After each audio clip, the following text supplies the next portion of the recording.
ब्रह्मसूत्रम,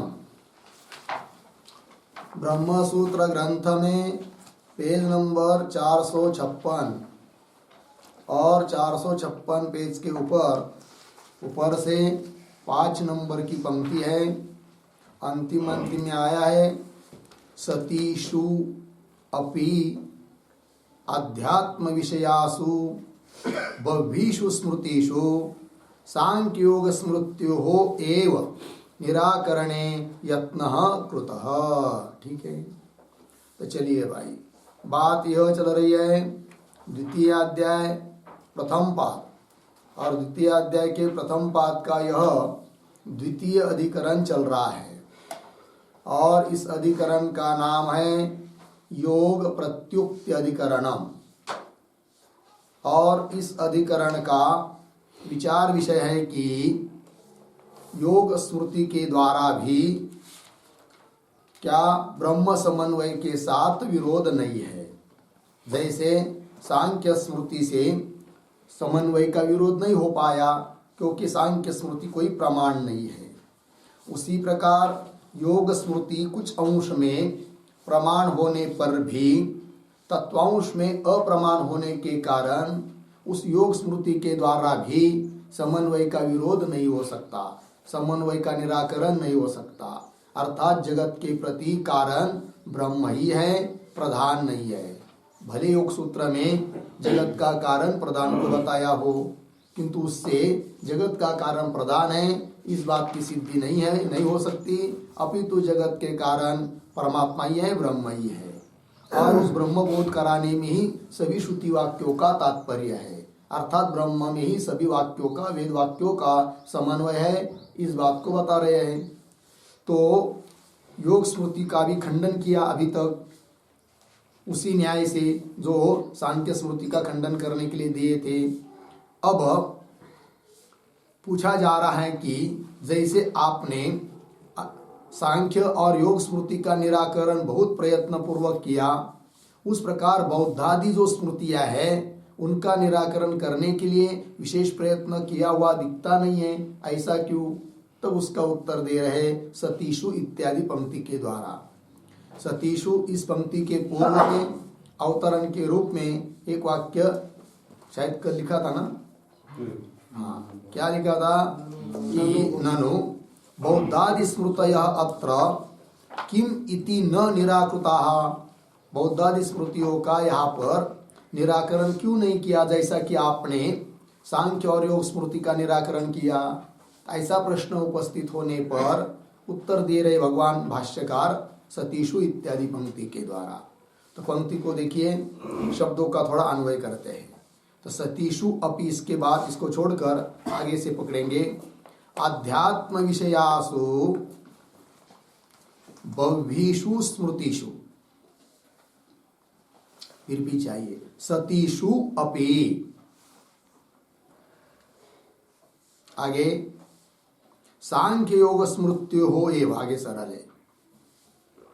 तो देखो भाई, आध्यात्म विषयासु, अध्यात्म विषय के बारे में बह्वीषु स्मृतिषु सतीषु, बहुत सारी स्मृतियां होने पर भी, ठीक है, जैसे सांख्य योग और बहुत सारे सब जितनी भी हैं बौद्धादि स्मृतियां, वो भी क्या कहते हैं, हम आध्यात्म को ही बता रहे, ऐसे ही सब कह रहे हैं।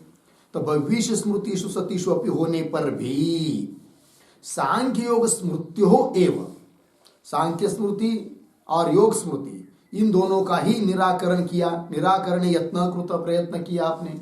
अन्य स्मृतियों का निराकरण क्यों नहीं किया, ये प्रश्न। निराकरण यत्न कृतः है कि नहीं, लेकिन ऐसा क्यों हुआ तो बता रहे, किंतु उसके पहले ये जो निराकरण यत्न कृत इत्यादि पंक्ति पूरी हुई, उसके ऊपर एक छोटा वाक्य लिखते हैं।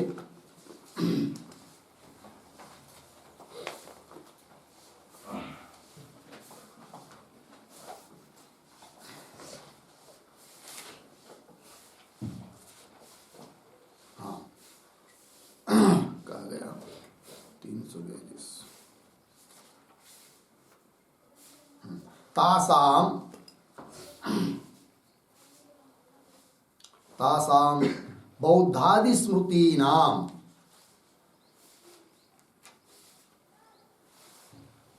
बौद्धादि स्मृतीनां प्रतारकत्वेन प्रतारकत्वेन कौंस में लिखिए वंचकत्वेन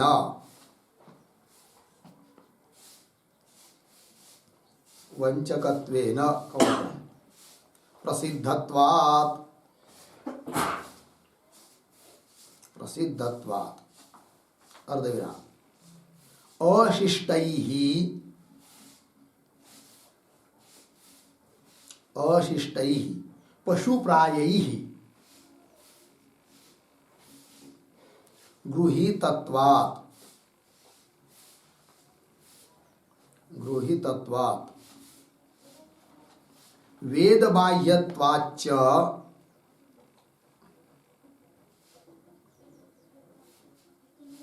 वेदबाह्यत्वाच्च अत्र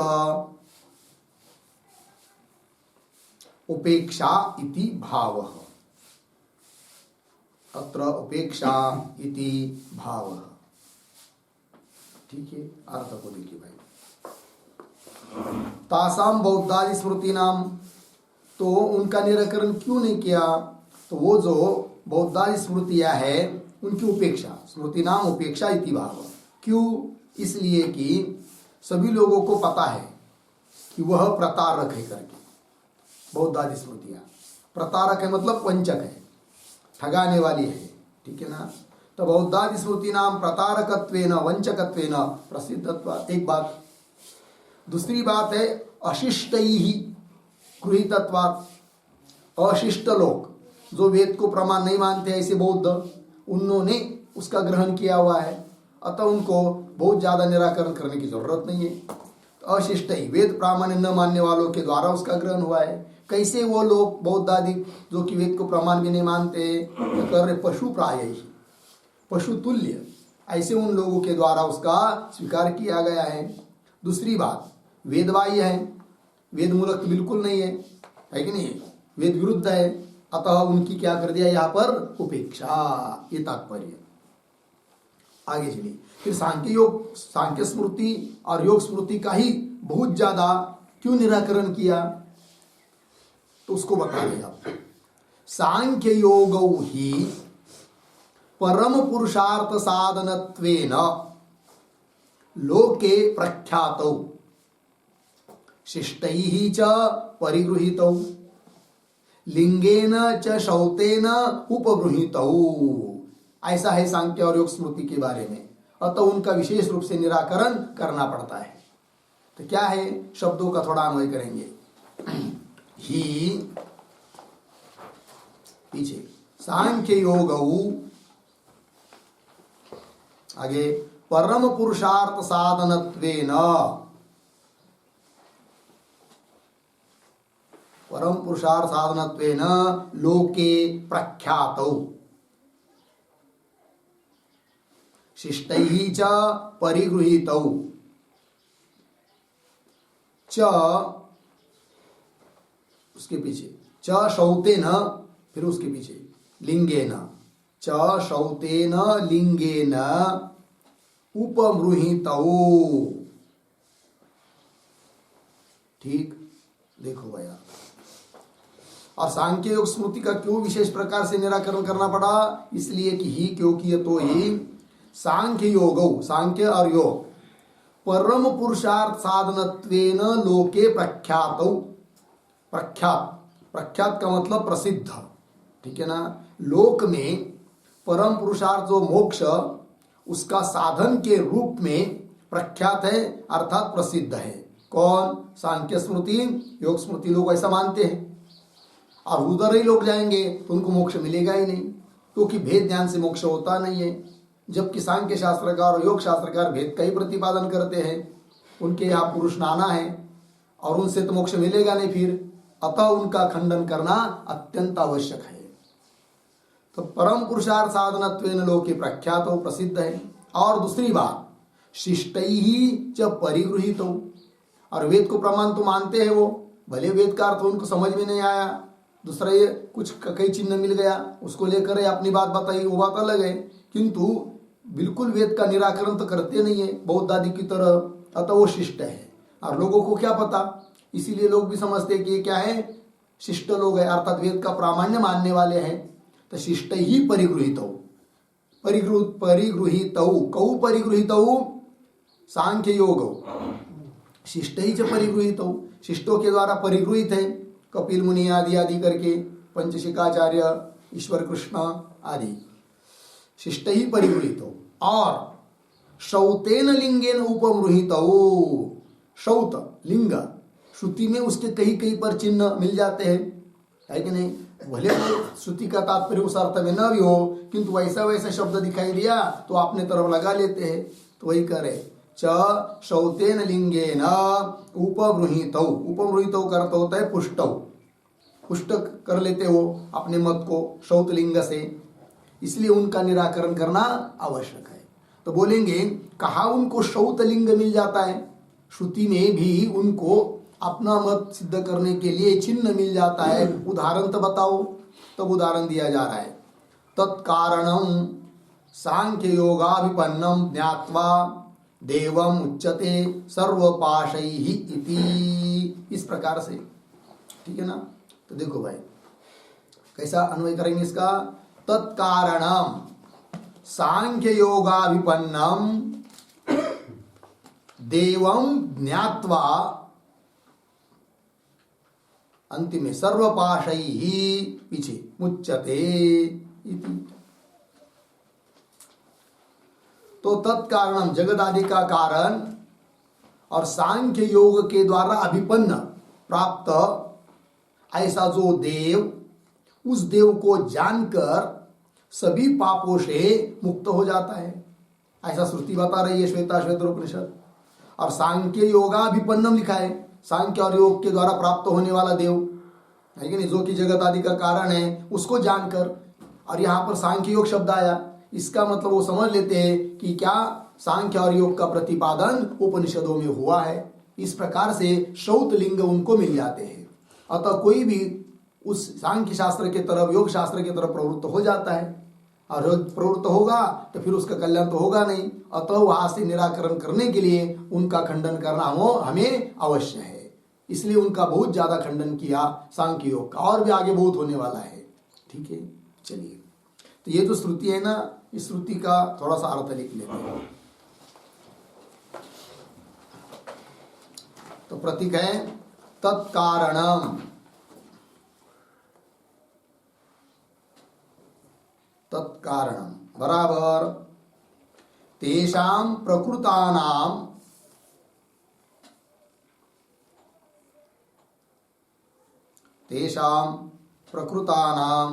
कामानां कारणम, कामानां कारणम अर्धविराम। आगे प्रतीक सांख्य योगाभिपन्नम, सांख्य योगाभिपन्नम बराबर सांख्य योगाभ्याम, सांख्य योगाभ्याम बराबर विवेक ध्यानाभ्याम, विवेक ध्यानाभ्याम अभिपन्नम,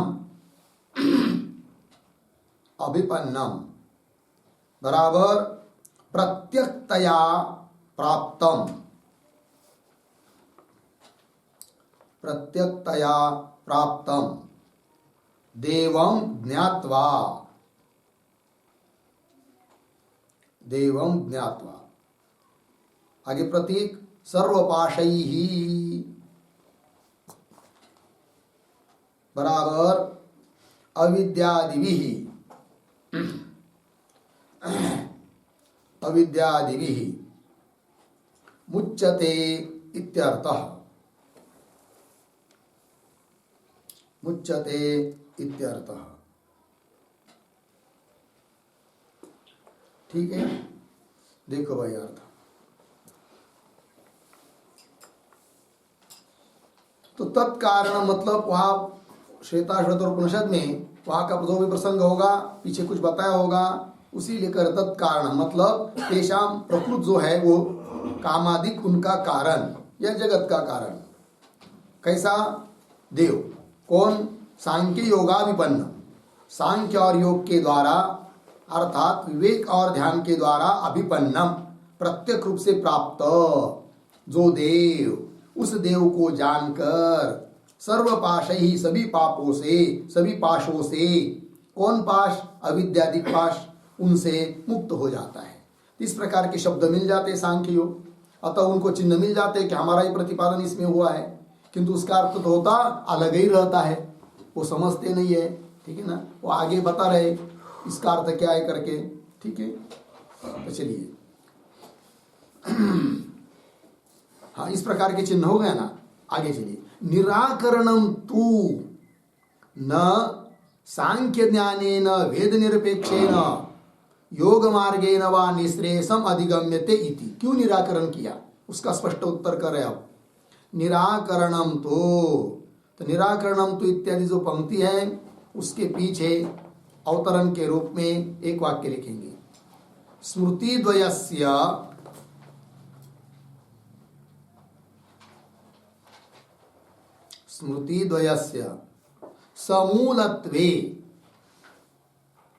समूलत्वे निरासः किम इति कृतः, निरासः किम इति कृतः इति अतः आह, इति अतः आह निराकरणम तु। ठीक है, देखो भाई अर्थ। स्मृति द्वयस्य समूलत्वे, पूर्व पक्षी बोलेगा अभी अभी जो पीछे का वाक्य श्वेताश्वतर उपनिषद का दिया, जिसमें कि सांख्य योग का स्पष्ट उल्लेख है, अर्थात सांख्य और योग श्रुति मूलक है। समूलत्वे तो स्मृति द्वय, सांख्य स्मृति, योग स्मृति। समूलत्वे मतलब श्रुति मूलक होने पर भी निराश, खंडन, किमिति कृत, क्यों उसका निराकरण किया, खंडन किया, ऐसा कोई प्रश्न करता है तो भगवान भाष्यकार उत्तर दे रहे हैं निराकरणम तो इत्यादि पंक्ति के द्वारा। तो देखो भाई, निराकरणम तो न सांख्य ज्ञानेन वेद निरपेक्षेन योग मार्गेण वा निश्रेयसम अधिगम्यते इति। ठीक, शब्दों का थोड़ा अन्वय। तू दो शब्द छोड़कर आगे, वेद निरपेक्षेन,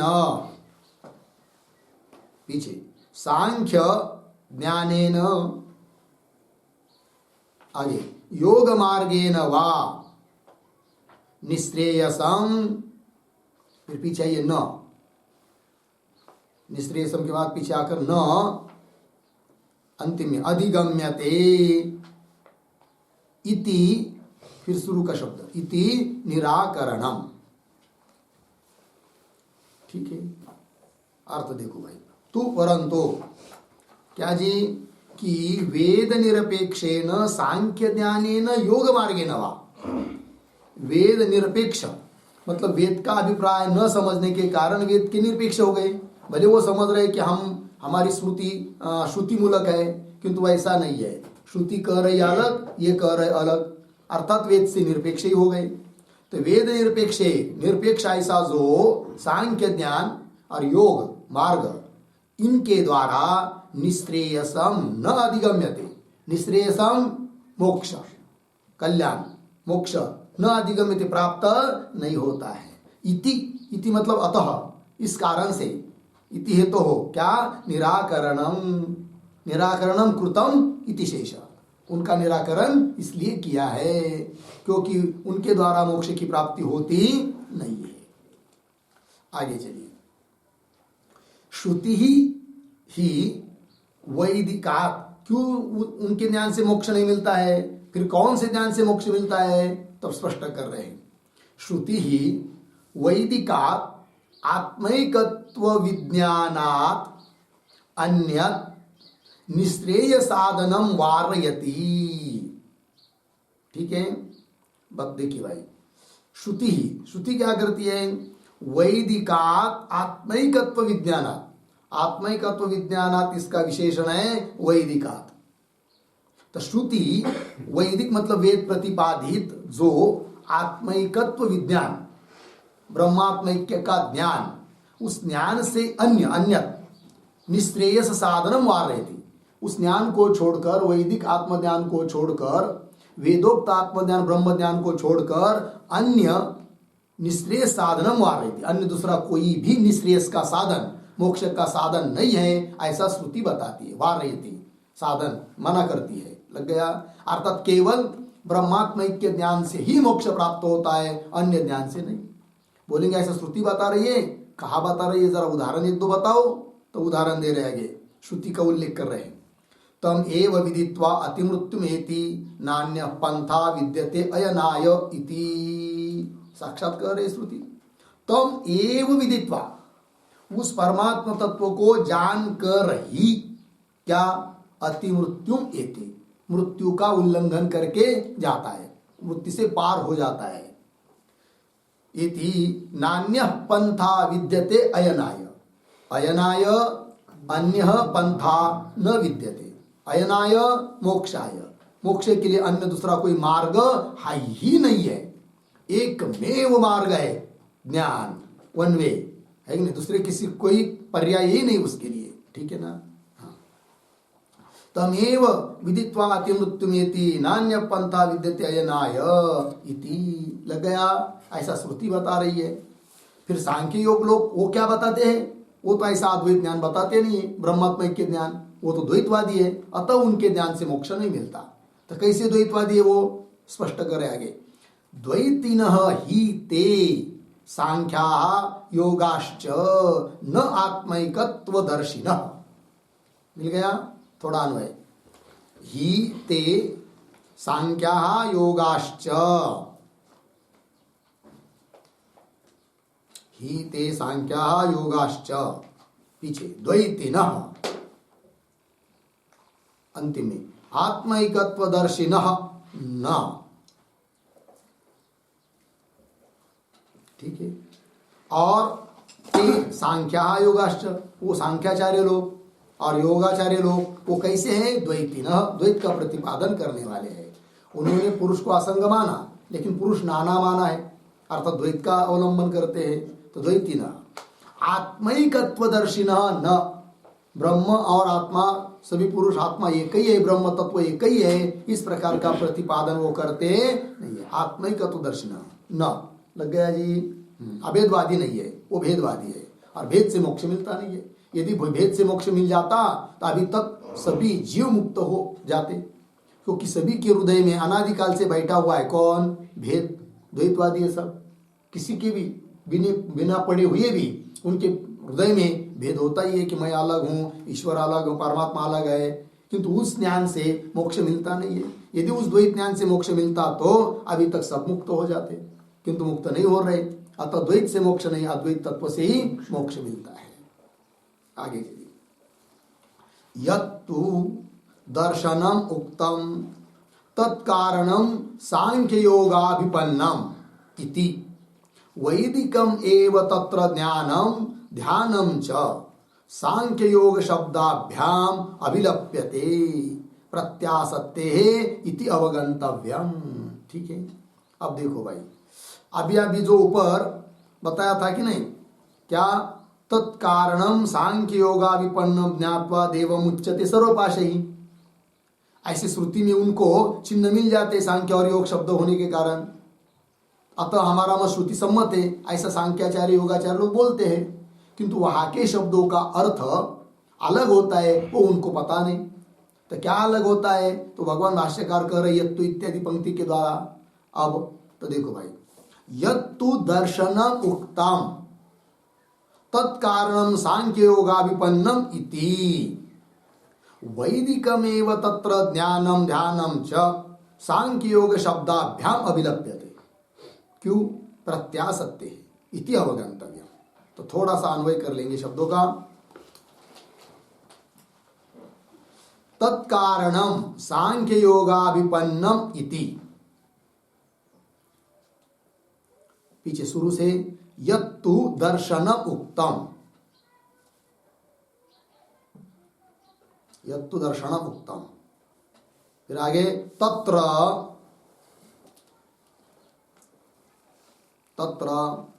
दो शब्द छोड़कर आगे सांख्य योग शब्दाभ्याम पीछे वैदिकम एव, एक शब्द छोड़कर आगे ज्ञानम ध्यानम च, आगे अभिलप्यते, आगे सरल है प्रत्यासत्ते है इति अवगंतव्यम। अर्थ देखिए भाई, तत्कारणम सांख्य योगा विपन्नम, ऐसा जो उन्होंने कहा था अभी यत्तु दर्शनम उक्तम, ये जो बताया है उसमें कि सांख्य योग का उल्लेख है निर्देश है करके, तो कह रहे दर्शनम उक्तम तत्र, उस श्रुति में भी जो सांख्य और योग शब्द आया है उसका मतलब सांख्याचार्य योगाचार्य उनके द्वारा प्राप्त ज्ञान ऐसा अर्थ नहीं है। फिर सांख्य योग ये जो शब्द है, सांख्य क्या शब्द है वो, सांख्य योगाभिपन्नम ऐसा शब्द है कि नहीं, मतलब सांख्याचार्य योगाचार्य के द्वारा अभिपन्न प्राप्त ज्ञान ऐसा अर्थ नहीं। फिर सांख्य योगाभिपन्न मतलब क्या, तब सांख्य योग शब्द से वहां पर लिया जाएगा ज्ञान और ध्यान, अद्वैत तत्व का ज्ञान और उसी का ध्यान, निधिध्यासन आदि, यह अर्थ लिया जाएगा। बोलेंगे ऐसा अर्थ करने के क्या आपको अधिकार है, जबकि सांख्य और योग शब्द साक्षात लिखा हुआ है। तब उसके लिए हेतु दिया प्रत्यासत्ते है। प्रत्यासत्ते मतलब क्या, वो जो श्रुति है ये श्वेता श्वेतरोपनिषद में, उसके पीछे आगे वहां का संदर्भ जो देखेंगे उसका विचार करेंगे तो अद्वैत तत्व ज्ञान ही बताया है। अतः भले इस वाक्य में सांख्य योग ऐसा शब्द आने पर भी उसका अर्थ सांख्याचार्य योगाचार्य ऐसा अर्थ नहीं कर सकते, अपितु ज्ञान ध्यान ऐसा ही अर्थ करना पड़ता है, प्रत्यासत्ते है। ठीक है, तो देखो अन्वय के अनुसार अर्थ तत्कारणम सांख्य योगाभिपन्नम इति यत्तु दर्शनम उक्तम, है कि नहीं। आगे तत्र, उस वाक्य में भी सांख्य योग शब्दाभ्याम, सांख्य और योग इन शब्दों के द्वारा क्या अधिग्रहण किया जाएगा, वैदिकम ज्ञानम ध्यानम च, वैदिक ज्ञान मतलब वेदोक्त ज्ञान अद्वैत ज्ञान और उसका ध्यान यही ग्रहण किया जाएगा, अभिलप्यते स्वीक्रियते, ज्ञानम ध्यानम च अभिलप्यते प्राप्त होता है, स्वीकार किया जाता है। हेतु क्या, कारण प्रत्यासत्ति, प्रत्यासत्ति क्या, प्रत्यासत्ति किसकी, प्रत्यासत्ति किसका सन्निकर्ष सानिध्य, तो प्रत्यासत्ते है, ये जो पद आया है उसका अर्थ लिखेंगे।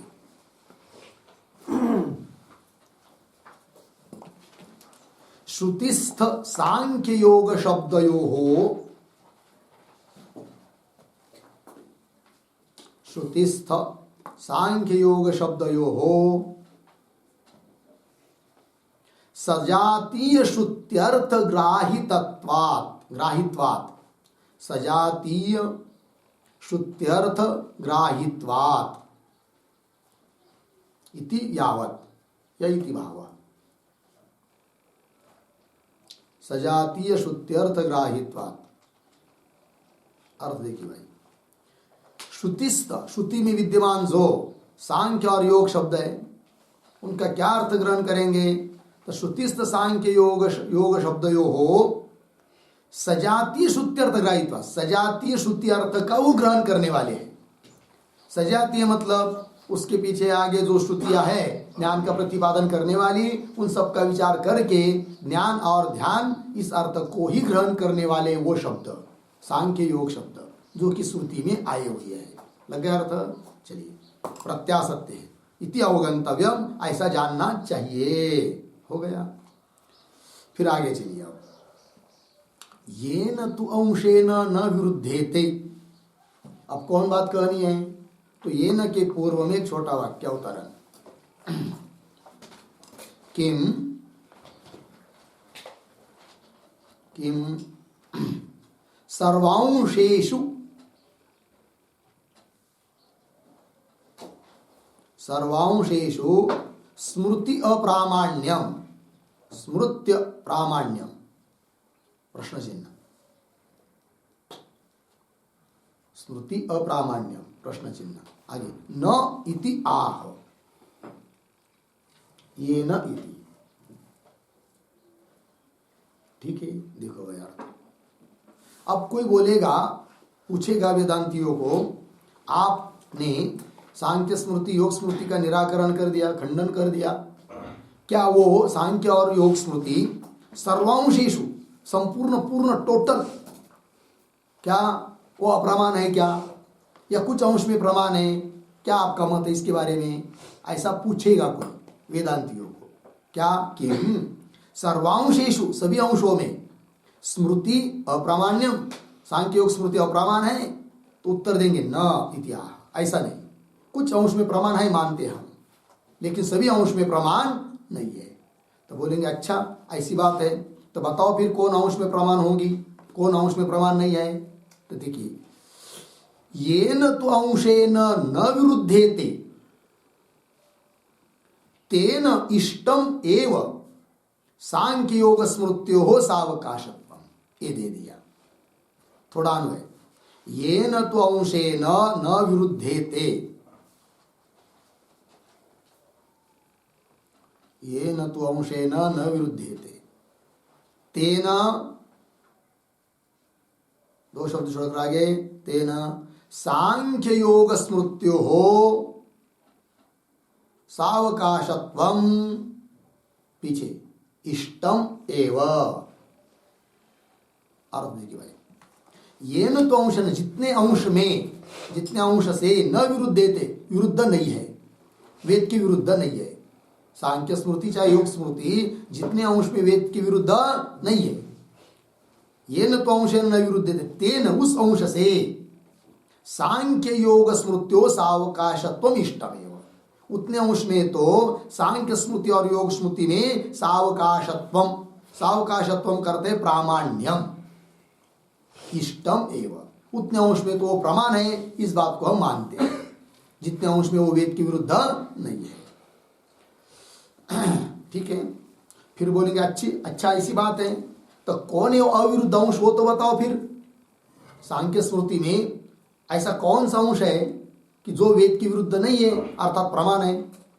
योग स्मृति में भी कौन सा ऐसा अंश है जो वेद विरुद्ध नहीं है, अतः उसको प्रमाण मानते हो आप लोग? तो कौन अंश है, कौन भाग है, तो वो उसको बताओ। तो बता रहे थे, तद यथा असंगो ही अयम पुरुष इत्येवमादि श्रुति प्रसिद्धम एव पुरुषस्य विशुद्धत्वं निर्गुण पुरुष निरूपणेन सांख्य ही अभ्युपगम्यते। ठीक है जी, देखो भाई, सांख्य शास्त्रकारों ने पुरुष का निरूपण करते समय बताया है क्या कि पुरुष निर्गुण है और पुष्कर पलाशवत निर्लेप है, असंग है। वो अंश, उतने अंश में हम उनको मानते हैं, क्योंकि श्रुति स्वयं कह रही है असंगो ही अयम पुरुष, यह पुरुष अर्थात परमात्मा कैसा है, असंग है। और उसको भी वो सांख्याचार्य लोग भी उस पुरुष को असंग रूप से कहते हैं, इतने अंश में तो हम मानते हैं, प्रमाण है वो। असंगो ही अयम पुरुष इति एवं आदि श्रुति प्रसिद्धम, इति एवं आदि, ऐसे ना कहा है। तद यथा असंगो ही अयम पुरुष इति एवं आदि श्रुति प्रसिद्धम एव पुरुषस्य विशुद्धत्वम, इत्यादि श्रुतियों में प्रसिद्ध जो पुरुष का विशुद्धत्व, विशुद्धत्व मतलब अविद्यादि मल रहितत्व, असंग है पुरुष, उसमें कोई अविद्यादि मल नहीं, अर्थात शुद्ध है। और वे लोग भी निर्गुण पुरुष निरूपणेन, सांख्याचार्य लोग भी पुरुष का वर्णन करते समय कहते हैं कि वो निर्गुण है, गुण रहित है। गुण रहित है मतलब सत्वरस्तम जो अविद्या के गुण है माया के, उससे रहित है, अर्थात विशुद्ध है, असंग है। तो निर्गुण पुरुष निरूपणेन सांख्य ही अभ्युपगम्यते स्वीक्रियते, सांख्य लोग उस बात का स्वीकार करते हैं, उतने अंश में वो प्रमाण है। फिर आगे योग में भी वैसा ही है, तथाच योगैहि अपि, क्या अथ परिव्राड विवरणवासा मुंड अपरिग्रह इत्येवमादि श्रुति प्रसिद्धम एव निवृत्ति निष्ठत्वम प्रव्रजादि उपदेशेन अनुगम्यते। ठीक है जी, देखो भाई एक बात, एक बात।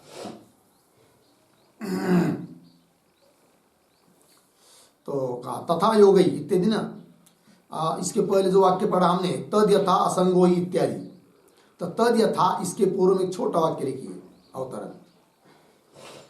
तद यथा असंगो ही कहा था कि अविरुद्धांशम एव दर्शयति,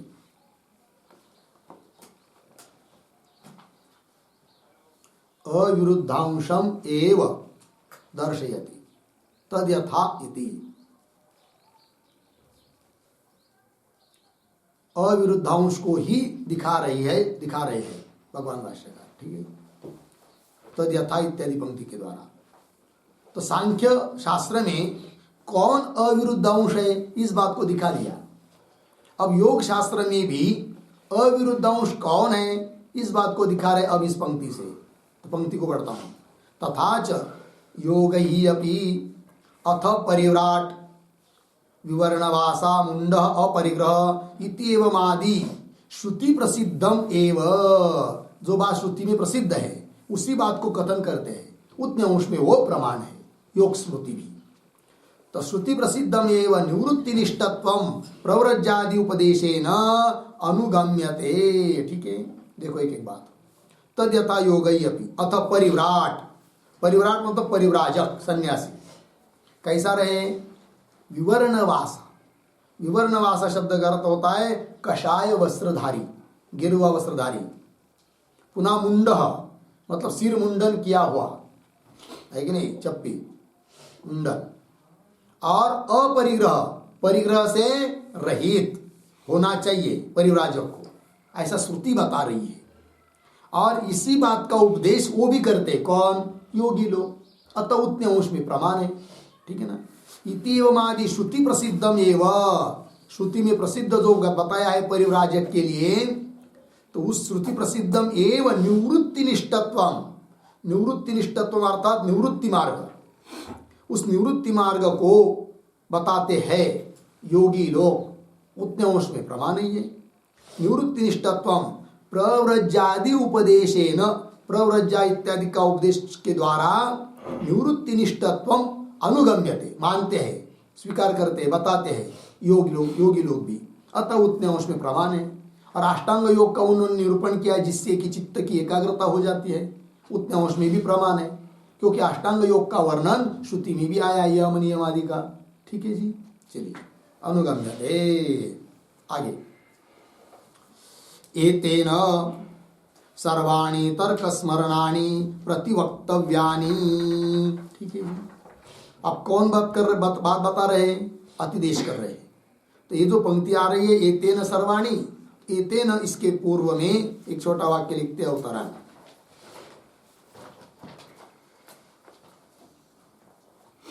ब्रह्मवादस्य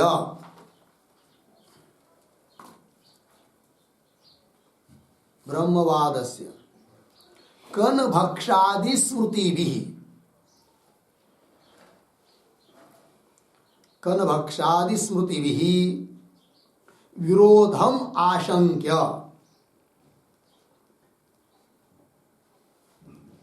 विरोधम आशंक्य अतिदिशति, अतिदिशति एतेन इति, ठीक है। देखो भाई अर्थ, ब्रह्मवादस्य, ब्रह्मवाद ब्रह्म कारणवाद, कनभक्षादि स्मृति भी विरोधम आशंक्य। तो कोई कहेगा कि कनभक्ष, कनभक्ष मतलब कौन है कनभक्ष, कनाद मुनि, वैशेषिक शास्त्र के कर्ता, ठीक है ना। कन कन खाकर अन्न के कन है कि नहीं, जो खलिहान में इधर उधर उड़ जाते हैं, और खेतकरी लोग जब अपना सब माल घर में ले जाते हैं, फिर इधर उधर उड़े हुए कनों को बिन बिन कर वो खाते थे, जीवन जीते थे और शास्त्र लिखते थे, इसलिए उनका नाम हो गया क्या, कनभक्ष। और एक है अक्षचरण, गौतम ऋषि को कहते हैं क्या, अक्षचरण, पैर को उनको आग थी। एक बार जा रहे थे तो रास्ते में कुछ लग गया, क्या ठेस, क्या है मतलब, पत्थर आदि कुछ लग गया, क्या कुआं था, बड़ा कुआं था, तो कुएं में गिर गए थे। हाँ, तब क्या हुआ, उन्होंने तो भगवान से प्रार्थना की, आंख ऊपर क्यों दिया? चलना तो पैर का है, तो पैर को देना चाहिए। तो बोलते फिर वो उनको अक्षय चराना। ठीक है, कथा है क्या शायद वो, कुछ हमको पूरा पता नहीं। तो चलिए क्या है आगे, कहा गया ये तेना, हाँ, ब्रह्मवादस्य कन भक्षादि स्मृति भी विरोधम आशंक्य, मतलब कनाद और न्याय इन इत्यादि स्मृतियों के द्वारा ब्रह्मवाद का विरोध होगा। उनका भी तो निराकरण आपने करना चाहिए। जैसे सांख्य का निराकरण किया, योगियों का निराकरण किया, वैसे न्याय वैशेषिक का भी क्या करना चाहिए, खंडन करना चाहिए। वो क्यों नहीं किया? ऐसा कोई शंका करेगा तो उसका अतिदेश कर रहे। अतिदेश मतलब जैसा इनका निराकरण किया वैसा उनका भी निराकरण समझिए। अतः स्वतंत्र निराकरण करने की जरूरत नहीं, वैसा आएगा आगे थोड़ा बहुत। तो क्या है, एतेन सर्वाणि तर्क स्मरणानि प्रतिवक्तव्यानि। सर्व एतेन, एतेन, एतेन का अर्थ लिखिए, एतेन नंबर 1 श्रुति विरोधेन, पहला अर्थ क्यों लिखिए, श्रुति विरोधेन। क्यों दूसरा अर्थ लिखिए, सांख्य योग स्मृति निराकरणेन। सांख्य योग स्मृति निराकरणेन, दो अर्थ। ठीक है, देखो भाई अर्थ, ये तेन मतलब श्रुति के साथ विरुद्ध होने के कारण तर्क स्मरणानि प्रतिवक्तव्यानि, आया ना बोलने, ये तेन सर्वाणि तर्क स्मरणानि प्रतिवक्तव्यानि। तर्क, तर्क स्मरण मतलब तर्क स्मृति अर्थात न्याय वैशेषिक, और भी दूसरे कोई तर्क देने वाले होंगे वो सब प्रतिवक्तव्यानि। प्रतिवक्तव्यानि शब्द का अर्थ लिखिए निराकर्तव्यानि।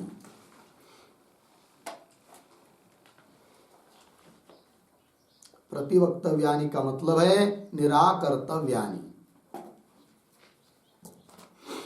ठीक है,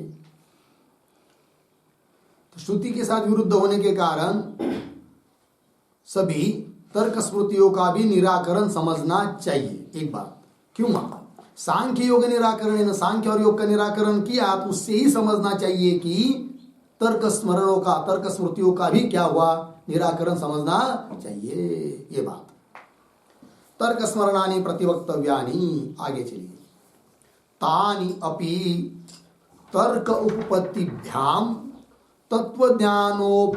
तत्वज्ञानाय उपकुर्वन्ति इति चेत, उपकुर्वन्तु नाम। ठीक है, अब कौन बात हो रही है, तो तानि अपि इत्यादि जो पंक्ति है उसके पूर्व में एक वाक्य होता है, उपकारकवादः, उपकारकवादः न युक्तः, उपकारकवादः न युक्तः इति आशंक्य,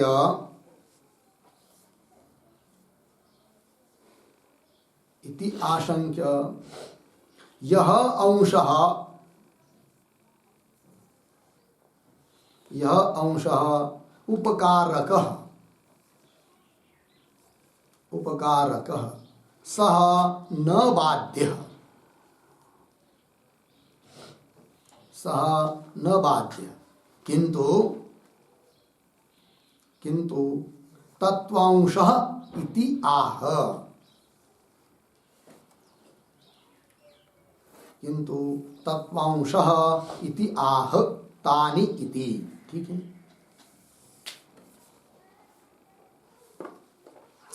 कोई कहेगा भाई सबका निराकरण कर रहे हो किंतु बहुत सारा अंश तो उपकारक होता है, उनका भी सहायक होता है, उसका बात करना तो ठीक नहीं है। तो वही लिखा उपकारकवाद न युक्त इति आशंका। ऐसी कोई शंका करता है तो उत्तर दे रहे, यह अंश उपकारक स न बाध्य। किसी भी शास्त्र का जो भी अंश यदि उपकारक है, हमारे लिए अनुकूल है, तत्वज्ञान होने के लिए कोई विरुद्ध नहीं, वेद विरुद्ध नहीं है, तो उसका बाद हम करते ही नहीं, वो तो मानते हैं प्रमाण। यह अंश उपकारक स न बाध्य, किंतु तत्वांश, तत्व के बारे में अंतिम में जो निर्णय होता है वहां यदि कोई विरुद्ध बोलते हैं तो उसका तो जरूर खंडन करना ही पड़ता है। जबकि श्रुति कहती है जगत का कारण ब्रह्म है और ब्रह्म में सभी शास्त्रों का वेदों का समन्वय है, और वो कह रहे प्रधान आदि कारण है, कोई कहता है परमाणु कारण है, कोई कहता है शून्य कारण है, तो हम कैसा मानेंगे फिर? उस तत्वांश में तो उनका निराकरण करना ही होता है। वही कह रहे, देखिए तानी अपि, तानी मतलब तानी तर्क स्मरणादीनी, पीछे आया ना, तर्क स्मरणानी प्रतिवक्तव्यानी, तो तानी अपि तर्क स्मरणा, तर्क स्मृति आदि आदि करके सभी, तो तानी अपि तर्क उपपत्तिभ्याम, तर्क और उपपत्ति के माध्यम से तत्व ज्ञानाय उपकर्वन्ति इति चेत, तत्व ज्ञान के लिए ये उपकार कर रहे, सहायक हो रहे, तो इति चेत उपकर्वन्तु नाम, तो मानने ही हमको स्वीकार रही है कि नहीं? तर्क उपपत्तिभ्याम ये पद आया है, उसमें दो शब्द है, तर्क और उपपत्ति, दोनों में क्या अंतर है? तो उस पर लिखते एक वाक्य शब्द, तर्क बराबर अनुमानम,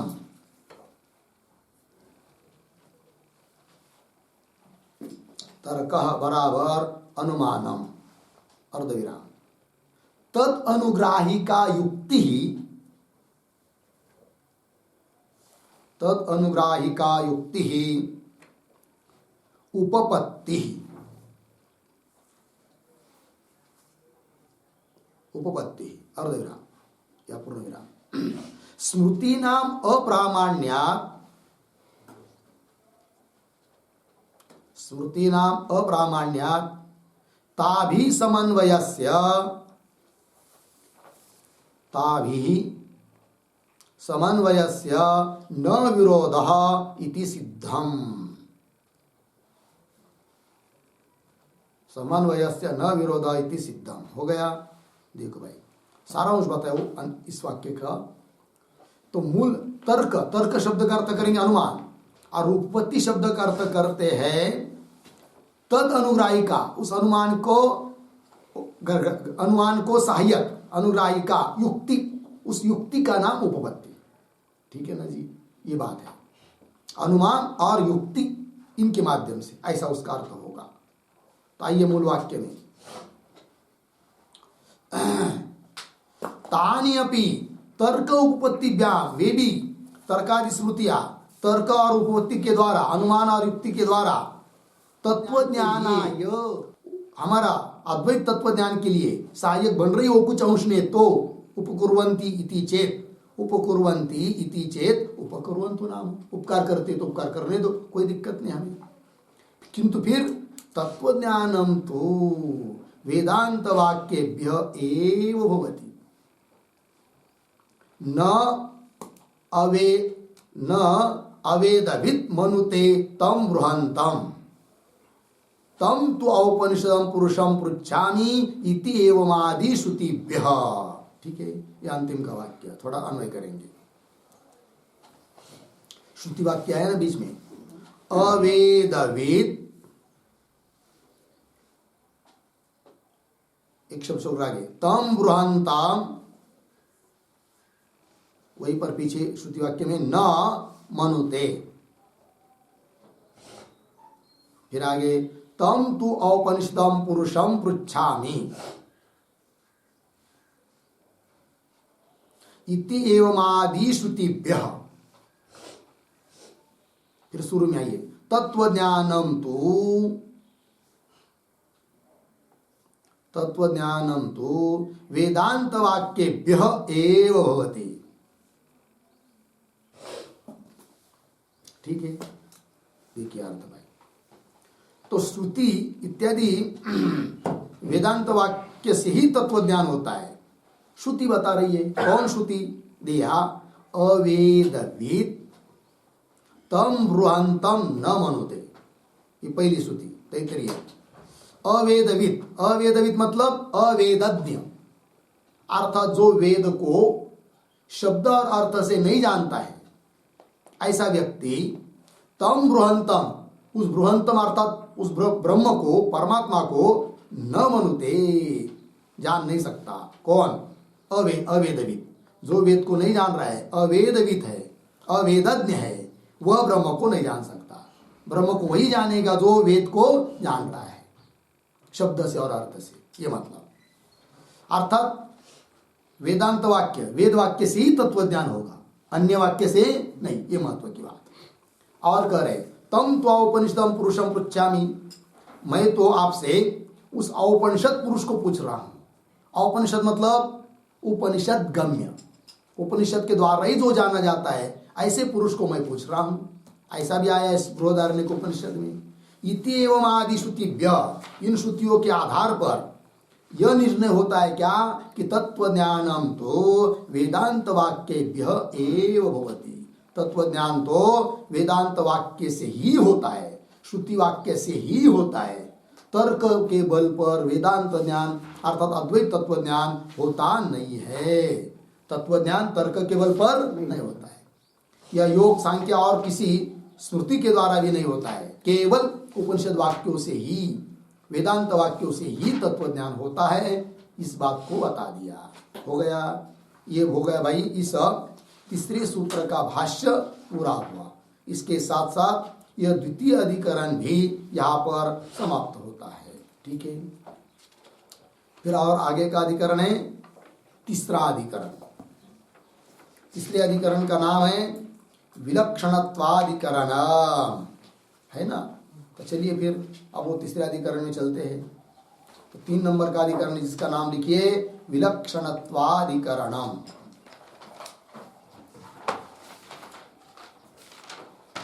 सूत्र संख्या इस अधिकरण में है 4 से लेकर 12 तक।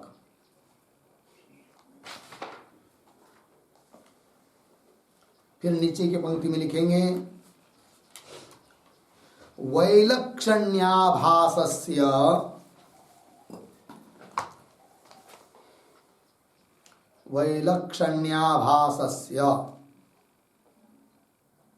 जगत कारणत्व अबाधकत्वाधिकरणम। जगत कारणत्वा अवग्रह बाधकत्वाधिकरणम।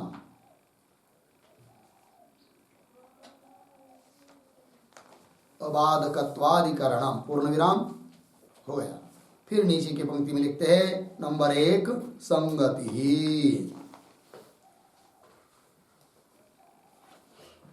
बराबर पूर्वाधिकरणेन सह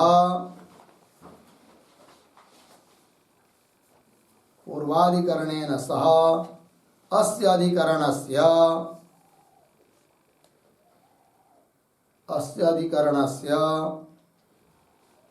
प्रत्युदाहरण संगति ही अस्ति। प्रत्युदाहरण संगति ही अस्ति पूर्ण विराम। तथा ही पूर्वम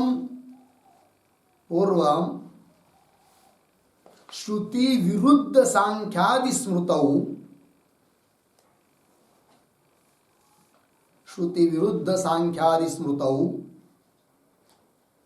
मूलाभावात्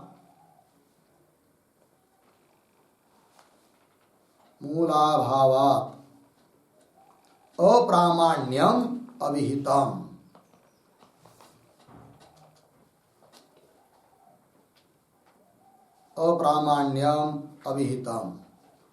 अर्धविराम। किंतु तर्कस्य व्याप्ति पक्षधर्मतादि मूलकत्वेन व्याप्ति पक्षधर्मतादि मूलकत्वेन लोकसिद्धत्वात्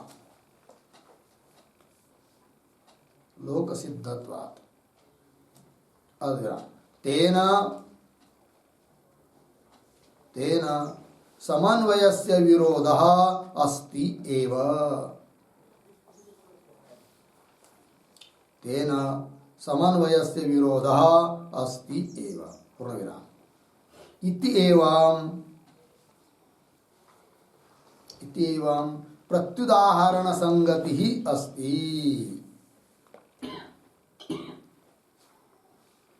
प्रत्युदाहरण संगति ही अस्ति। ठीक, अर्थ देखिए भाई।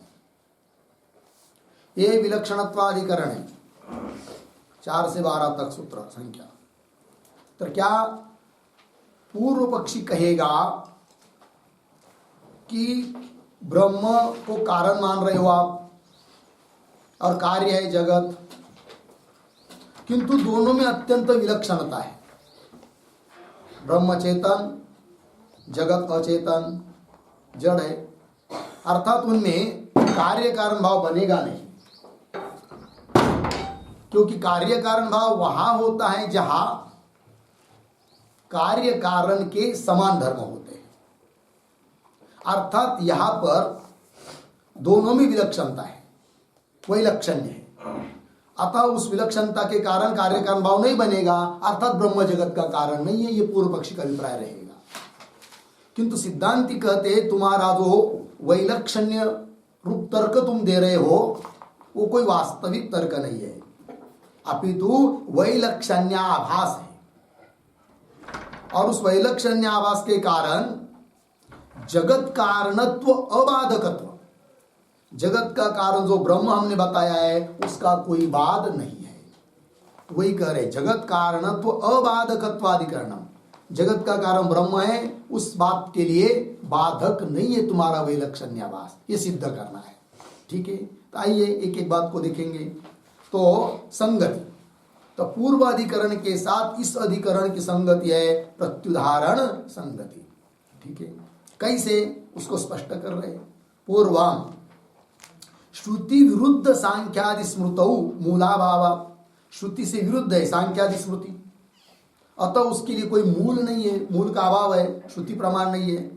तो मूलाभावात् अप्रामाण्यम अभीतम, सांख्य स्मृति में अप्रामाण्य बताया है कि नहीं। श्रुति विरुद्ध सांख्य स्मृतौ अप्रामाण्यम अभीतम मूलाभाव, किंतु अब ऐसा नहीं है, उसके विरुद्ध है। कैसे? किंतु तर्कस्य व्याप्ति पक्ष धर्मतादि मूलकत्वेन, हम जो तर्क दे रहे हैं उसके लिए व्याप्ति है, पक्ष धर्मता है, वो तर्क के लिए जो मूल रहता है वो यहाँ है। और मूल होने के कारण वो मूल है लोक सिद्ध है। तर्कस्य व्याप्ति पक्ष धर्मतादि मूलकत्वेन लोक सिद्धत्वात्, ये लोगों में सिद्ध है। तर्क अनुमान आदि उसके लिए मूल है व्याप्ति पक्ष धर्मतादि, और वो सब यहाँ पर विद्यमान है। अतः इस प्रकार के तर्क के द्वारा जरूर विरोध होगा समन्वय का। समन्वय मतलब ब्रह्म को आपने जो जगत के प्रति कारण माना है वो मान नहीं पाओगे, क्योंकि तर्क से उसका खंडन होगा, अर्थात तर्क से विरोध आ रहा है। अतः जगत के प्रति ब्रह्म को कारण मत मानो, यह अभिप्राय पूर्व पक्षी का। तेन समन्वय से विरोध अस्ति एव, है कि नहीं। इति एवं, इस प्रकार पीछे के अधिकरण में तो अप्रामाण्य सिद्ध कर दिया सांख्य स्मृति आदियों में, किंतु अब तर्क का अप्रामाण्य सिद्ध नहीं कर पाओगे, अतः उस तर्क के द्वारा समन्वय का विरोध होगा। तो पहले एक से विरुद्ध बात है, अतः पूर्व अधिकरण के साथ इस अधिकरण की संगति बन जाती है प्रत्युदाहरण संगति। वही कहा एवं प्रत्युदाहरण संगति अस्ति। आगे चलिए, नंबर 2 विषय। तर्केण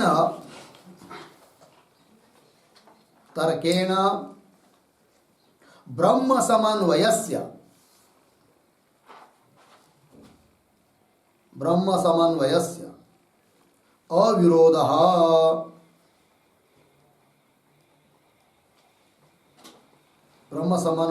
अविरोधः अस्य अधिकरणस्य विचार विषयः अस्ति।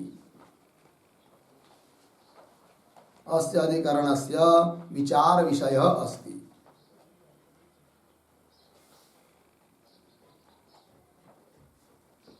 ठीक है, तो तर्क के द्वारा ब्रह्म समन्वय के साथ अविरोध है, जबकि पूर्व पक्षी कहेगा विरोध है, किंतु मुख्य बात रहेगी अविरोध। यही समन्वय ही विचार का विषय है।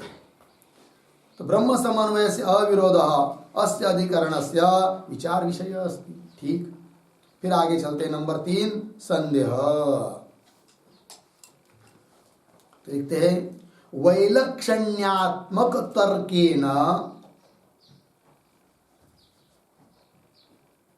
वैलक्षण्यात्मक तर्केन ब्रह्मणि वेदांत समन्वयः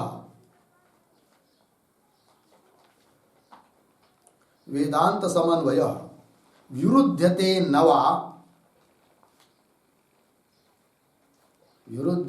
वा इति भवति संशयः।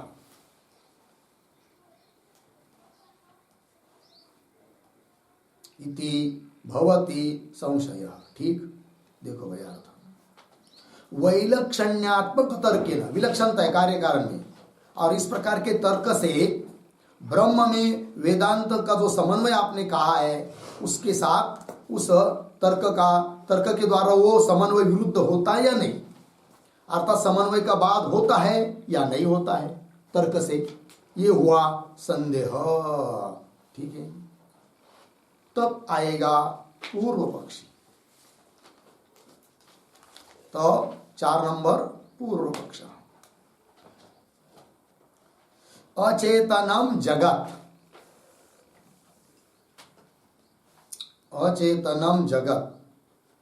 चेतनात् ब्रह्मणः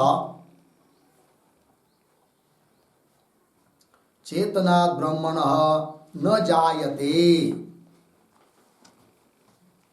चेतनात् ब्रह्मणः न जायते विलक्षणत्वात्। पूर्ण विराम।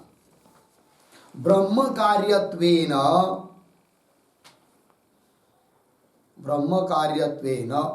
अभिप्रेतम जगत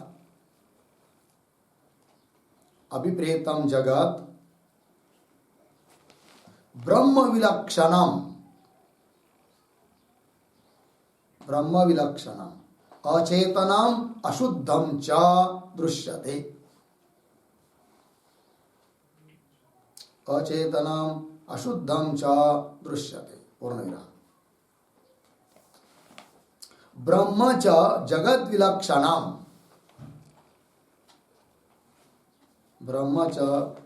विलक्षणम चेतनम शुद्धम च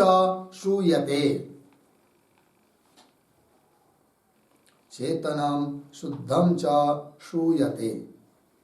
पूर्ण विराम। आगे यद यस्मात् विलक्षणम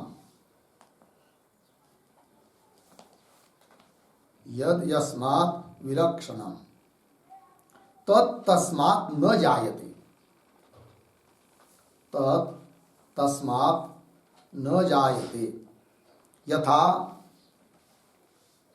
यथा गोहो महिषः।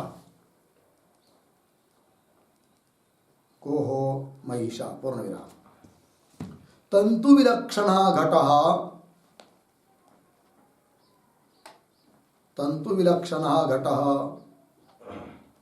तंतु प्रकृतिकः नहि दृश्यते।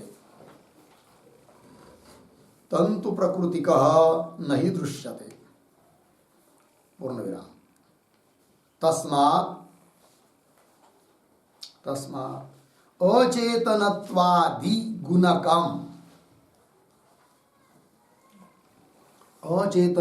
गुणकम जगत अचेतनत्वादि गुणवत्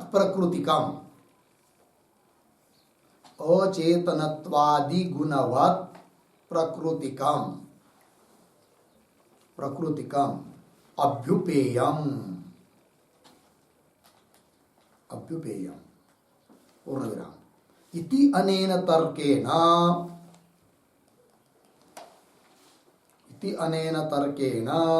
समन्वयः बाध्यते।